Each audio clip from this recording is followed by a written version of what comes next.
On tonight's Pronews 7's Investigate, we take a deeper look at the Amarillo VA hospital and what issues they are facing as an institution.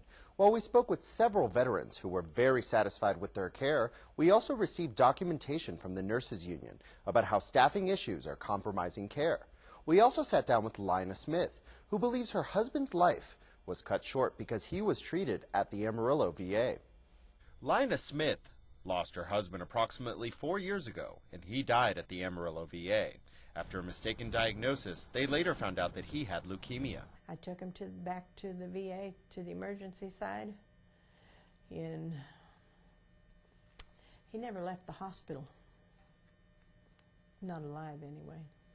Ms. Smith says she's speaking out about staffing issues because she wants to ensure vets get better care than her husband did. I just didn't think it was right all the way around. I mean, he should not have been in a private room with chemo hooked up and me being the one to watch him. I mean, they even told me, you know, if something happens, there's the gloves, you know, use the gloves.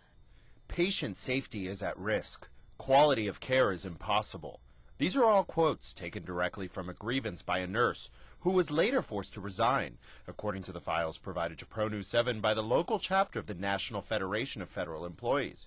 And we spoke with one union member who agrees with the nurse who filed this grievance. In the past 3 years, it seems like staffing has become a big issue, and it's created a big patient safety problem.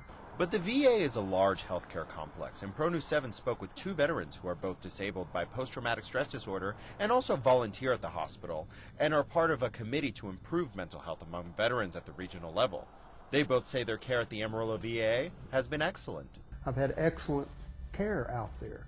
I'm 100% post-traumatic stress disorder, a PTSD survivor, and we have wonderful care out there.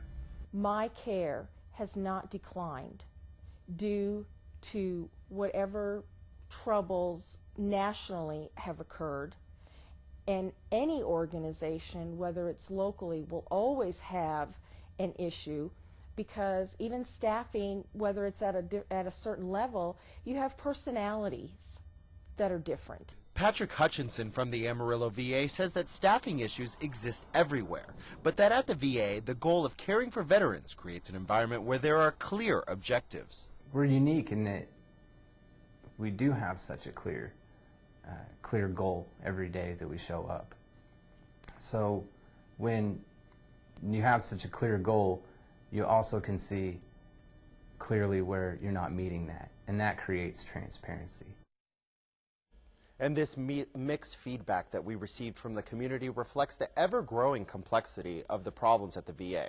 Tomorrow night on Pronews 7's Investigate, we'll present the second part of this investigation and look at what policy changes nurses are seeking to improve veterans' care and prevent retaliation. David Grasso-Ortega for Pronews 7.